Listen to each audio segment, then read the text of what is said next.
Okay, this is just a short discussion on Antler. In the last video I was using Antler from Wisconsin. I'm beginning to mark the antlers now so I know which ones I'm using for comparison. It's been working very well. A little bit better than the Texas. It's a lot harder, but with hardness comes some brittleness. But it's not bad. I mean, it's working really well. I've gotten rid of most of my Texas Antler, and I like this out-of-state stuff. Okay, so I also have some Antler from Iowa. Now this stuff is the most dense that I've ever seen for a whitetail. Or the pith is, it's just barely there. You can just barely see it. And I'm trying to use as much of this as possible, so I'm going to show you how I cut it.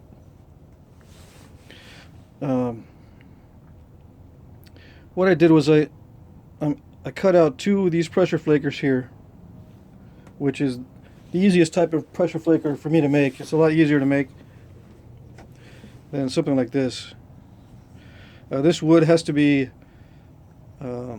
either seasoned or put in the dehydrator, and then of course cut, drilled, and then I wrap a reinforcement of thread around it, and then insert a shaped piece of antler. So it's a bit of work, but this I just cut it and sand it. Cut it on the bandsaw and sand it down to get it shaped. This is about 1/10 of the time of this one. Although the composite one, this one will last years and years, because the handle will last years and years, and you just replace the tips. This one, once you get down, you know, past your finger, it's not worth very much. You'll have to use it for something else. Now this is pretty dense. I can use it as a small billet, but usually when I just end up with a small piece of antler like this, I use it for a tool handle, maybe for an awl or a small knife. Okay, now the most dense part of the antler, of course, is near the skull, and this is what they call the brow tine. I think this first tine, I think that's the brow tine. That's the most dense. I like that for the pressure flakers, but I'll use other ones too. Like on this particular antler from Iowa, I am going to use these upper portions of the antler for pressure flakers to see how they work. I can't really figure out a good use for this last piece at the end. I suppose I could cut off that section here that's fairly straight and, you know, saw it into quarters and make tool tips. You know, make these. And then this curved piece can be used either as maybe a claw-like looking ornament. I can drill it, put it on a necklace or something. Or, you know, I've used these as pressure flakers also, but I'm getting away from using these as pressure flakers because I can't really get a comfortable grip on it unless I'm working on a really delicate point. You know, like obsidian. It's fine for obsidian and dacite, but if I have to put any kind of force on a regular basis, it's not that comfortable. It's much more comfortable to use a thick handle. Okay. So I hope you can see this. I've got two pressure flakers. I've got these tines were rather long, which was nice. Same with the brow tine, long and straight on this particular antler. These are all from the same side of the deer. Three different deer, looks like, of course, but this one had some nice long tines. So what I'm going to do is I'll use these upper parts for arrowheads. Okay, I'll drill out the bottom here. See if it focuses. I'll drill the bottom out and use these for arrowheads. These are southeastern style, Native American style arrowheads with the bottoms drilled out, similar to this one here. You can find these illustrations of these in various places. these antler arrowheads. Now, I wrote a little note on here. It says it's probably easier to drill the hole first.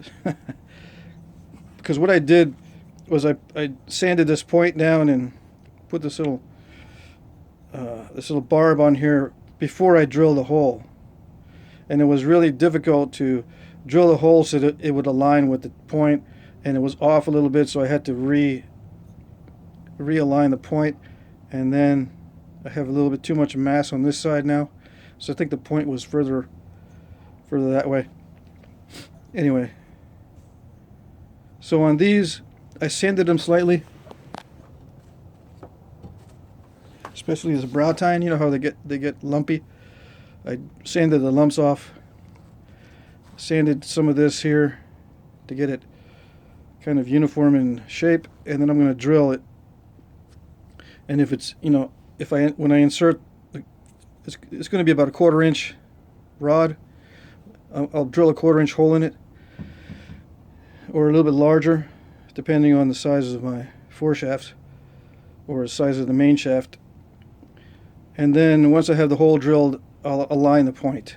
I'll spin it on the sander and let the sander shave off where it needs to go, where it needs to be removed, and that'll align the point better. Anyway, that's just a side note. But yeah, I've got 3 for that particular antler, which is rare. Usually I can only get like 1 good piece off of an antler for arrowheads. You can get little tiny arrowheads off of these small tines, or off the tip of these small tines. This one's actually curved. You can't see it, but it's curved from the other way. Alright, so this one here can be used as a billet, of course, or a knife handle. It's very dense. I really like this Iowa deer. This is excellent stuff. You barely see the pith on that. And this is a shed, but I have a feeling it'll work just fine. I don't need any of the skull on this. It feels really heavy. I lost my scale, so I can't weigh this today. Or I misplaced it. Okay, so the bottom part of this tine, I cut into sections for tool tips. I quartered it, and the pith is not going to make any difference at all. I mean, I sanded it down just to knock off the sharp edges, but I don't see any pith on that, which is excellent. Usually I'll see a dark line of the pith on these tines, this section in here, but this is a very dense antler, so it's excellent stuff. And this piece, I'll also quarter down this piece here. So to give you an idea what I use, or how I use an antler, try to use as much as possible. Okay, now I got an antler I bought the other day that I used in the last video. I bought it at the store for $13.95 at the grocery store. It's a dog chew, and I always go to the dog chew section and see if I can find some good pieces of antler. This one was relatively straight and long, so I'm able to hold this under my knee. As it gets further down, if it gets worn down further, I'll just drill a hole in here and put a rod in to extend it. But it's working very well as an indirect percussion flaker. Eventually, when they get really short, they end up like this. Now, I think this one is elk, and I think this one is whitetail. As you can see, most whitetail has that dark pith. This Iowa antler is a little bit different than this. It's excellent stuff. I can't wait to start using that. I'll use that in upcoming videos. But tonight, I'm going to make a video or two continuing to use the Wisconsin antler. Okay. One last thing. This arrowhead I was in the video a couple months ago, and I used elm bast, or the inner bark from an elm tree, to haft this. And I've let it dry out for about a month, and it's got a little bit of play in it, maybe about a 1/16 of an inch. Let's see. You know, going this way, and about a 1/16 of an inch play going the other way. And let me unwrap it. The inner bark is very light colored. It turns this brownish color once you get it wet with water. So what happened was I harvested some of the bast, and then I let it sit for a while, and then it dried out. It dries out really fast, and then I re-wet it with water, and it turns this brown color. And it's sticky enough. It has some of the resin in it from the elm tree that it'll stick upon itself. Okay, so it works really good as a wrap. Now, if I wanted to use this as a knife, I would probably, you know, put some rosin in here in the joint when I put the stone inside this haft, and then wrap it, and then put rosin, pine rosin or something waterproof like asphaltum over the top of the wrapping so it doesn't get wet while I'm using it as a knife. So the blood or water doesn't affect the wrapping. Okay? Because it does re-wet quickly, and it does get very soft. But I would definitely use this as a knife with just this elm bast. And I'm taking it apart just to show you how I carved the notch and the foreshaft. This, I consider it a foreshaft even though it can be used like a knife. Alright, and this gives you kind of an idea of how I wrap these expanding stem points. I'll show this in another video, what the advantage of this expanding stem arrangement is, and in a future video. Okay, these diagonal wraps really hold it in well, in combination with the wrap across the top here. Okay, so I'll unwrap this slowly.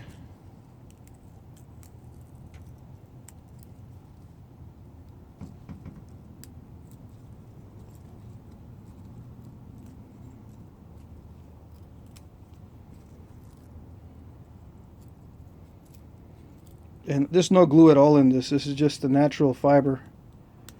I mean the natural resin or sap from the elm tree holding this together. If I can just get it to unravel here. There we go.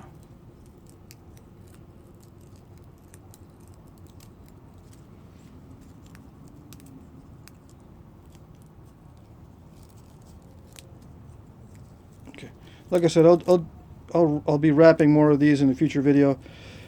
This is one piece of bast. I think it's about, let me measure it here.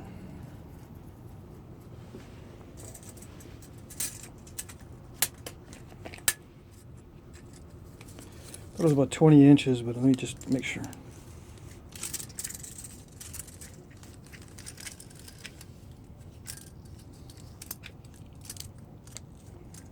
No, it's 30, it's more than 36. About 95 centimeters. All right, and the diameter of the elm tree was about 1.5 to 2 inches, or the elm branch that I took this off of. So ideally, I think it's ideal to have a branch 1 to 2 inches in diameter when, for the bast. Thinner branches produce a thinner bast. Thicker branches and the trunk produce a thicker bast, but it's also weaker. All right. Believe it or not, the thick bast in the thicker limbs and trunk is more like a corky type of consistency. When it dries, it just breaks apart. This is more flexible on the limbs that are between 1.5 to 2 inches, or maybe 1 inch to 2 inches, 2.5 inches. Okay. And it's been extremely dry here lately. We did get some rain, but most of the time here the humidity is around 37 to 40% humidity. It's been down to 17% lately. Okay, so even when it's that dry, this is not flaking apart like normal. I mean, not like normal, but other Bast that I've used has been very brittle. Like mulberry is more brittle than this. Okay, so sorry about that long aside there. This is the haft. If I can keep this focused, there is some play in it. You know, with some practice you can get it pretty firm, pretty well carved out to fit your point. But ideally you want a haft that will last a long time, and you can put in various different points. So you make it a little bit large, you put in some rosin in there and stick it in to hold it, and then wrap it, and then put rosin over the wrap. Okay, so the characteristics of this, what's happening is it's tapering down in all directions. Okay, so that when you wrap it, the wrapping doesn't pull out this way, and there's a little bit of a ledge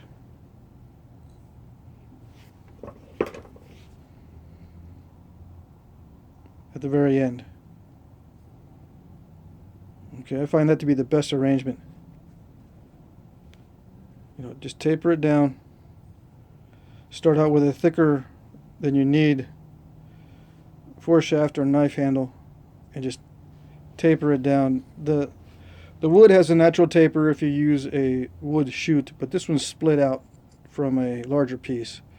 As you can see, some of this grain is going off, so it's not a chute. This is a split. But chutes will work better. I do have one that I was working on. I messed it up. Anyway, this can be carved out with a stone tool. It takes a while. It's better to split it and then kind of split out more of it as you go, and then take a stone tool and work out the bottom. And I'll show that in future videos.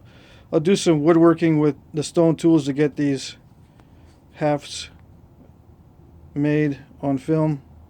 I cheated on this one. I used a bandsaw, but I just want to show how that was done. Now, a lot of times my hafts look like this one over here. Let's see. Like this here, where it tapers downward or tapers toward the tip. But this type of arrangement is good for arrowheads that are just meant to hit once or twice. You know, it doesn't really matter what happens to the arrowhead. They're just like a one-shot deal. But if you want to use your point for both a knife and a spear point or a projectile point, you need a better hafting arrangement where the wrapping and the point won't pull out. So I find this to be the best for durability. For impact, this will also work, of course. But this is not very durable. If I wanted to use this with a little arrowhead as a knife, this doesn't afford much by way of strength for using this for cutting or sawing or scraping. Not like this arrangement. Okay. I think that's it. I was messing around with this, kind of cutting some things, and I nicked the tip. And I need to grind. If I grind this stem, I can wrap it a lot tighter, and it'll hold it more firmly, and it won't cut the bast. It won't cut this bast fiber as much. There was some cutting involved when I was wrapping because this is still sharp. All right.